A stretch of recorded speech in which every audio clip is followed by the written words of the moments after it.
with me is Annabel Bishop, who's the chief economist at Investec. Morning to you, Annabel.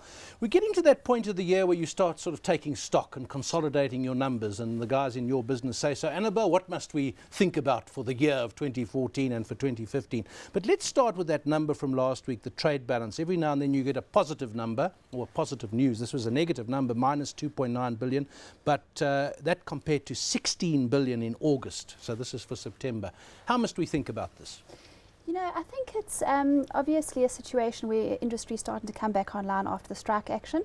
So we saw it coming through on the exports of precious metals, platinum. There's been some lift there, and obviously also coming through from the motor vehicle industry as well, and of course a reduction in the imports of components. So all of these things are strike related, so it's really just a return to doing business. But I do think it's quite key. You know, if you have a look at the breakdown of the figures, it shows us that Africa really is one of our key export destinations, and in particular they absorb a lot of products such as chemical products.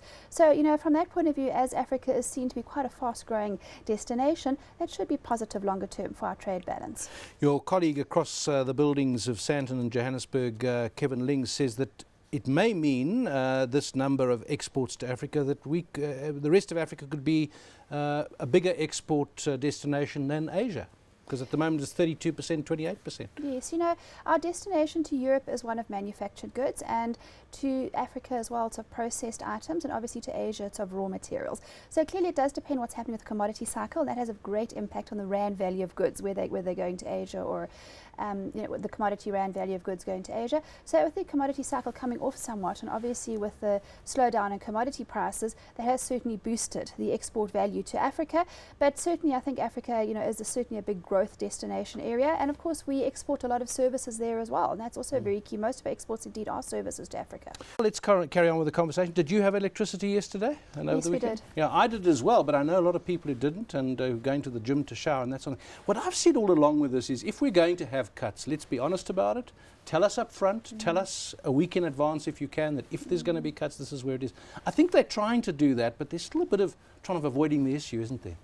You know, I think it's an overwhelming situation. You know, there's a desperate need for electricity. There's problems with the electricity capacity build because of strike action that's delayed us, and other infrastructure issues as well with quality. There's also management and skills capacity issues at Eskom, and obviously the economy is growing, albeit by a very weak amount. Nevertheless, it is obviously picking up. But remember now, we're in the third quarter, so we're going to be having much faster growth than we had in the first 2 quarters of the year.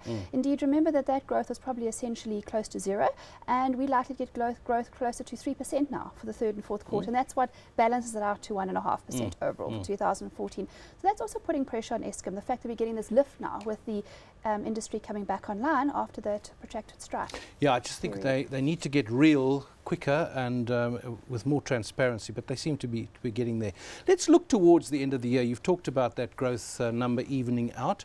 What are the other numbers that you'll be looking at? We've got the traditional festive season spending coming up. Yes, you know, every year about this time we start to look at what's going to happen over the Christmas decorations period. In the shops already. Exactly, it makes us realize, oh gosh, we've got to put some sort of forecast out. And I think the reality of the situation is individuals are stretched, consumers are stretched. So from the middle to low end, we're certainly not expecting to see a big lift over the festive season, but I think they will do what they can. And that makes me concerned for the first quarter after Christmas, the January to March period. And that's when I think consumers are going to be particularly constrained, and I think we're probably going to see a dip in retail spending then. So, you know, the higher-end consumers obviously will be more afflicted by interest rate increases, potentially personal tax increases, which we'll get more colour about in the budget next year in February. But I think going into 2015, we're likely to see a lift in economic growth, certainly towards a 3% mark from the 1.5% metric this year. But in reality, not much of a change in economic growth from the from the third and fourth quarter of this year to obviously the switch into 2015. You know, that dip in the first quarter I'm worried about, and I think that possibly the pain of unsecured lending hasn't actually fully come through yet. That big debt quantum has not yet been worked out, and consumers are still very highly indebted, impairments, you know, around about 45%, and that's quite poor showing. You know, obviously delinquencies, if you're 30 days or more in arrears, closer to 60%, and that's mainly focused in that mid to low income end. What about interest rates? We've had an oil price that's gone right down.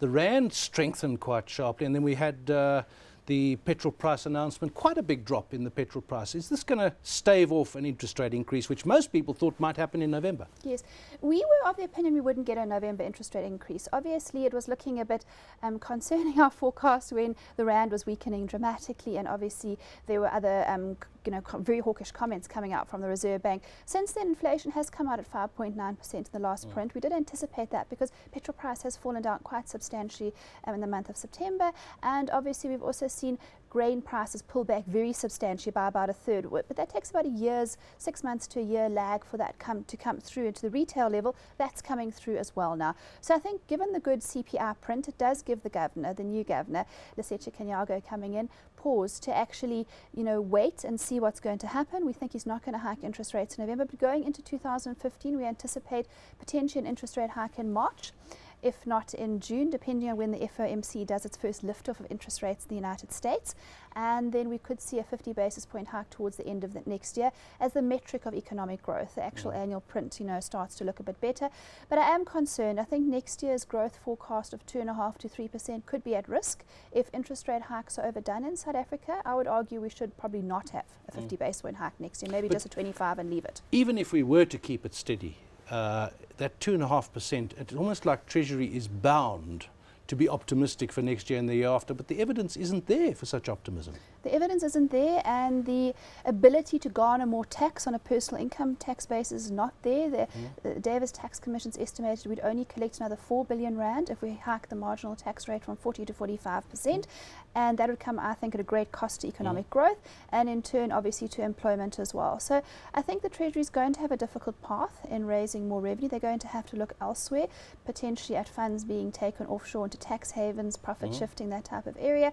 But I think that we probably are going to have to look rather to industry picking up next year. The global economy is rising, and that should pull through greater demand from South Africa. In the absence of that, and the absence of infrastructure program and South African government getting on a firmer footing and starting to deliver, you're right, the 2.5% to 3% is under threat next year. That is Annabel Bishop. She's the chief economist at Investec.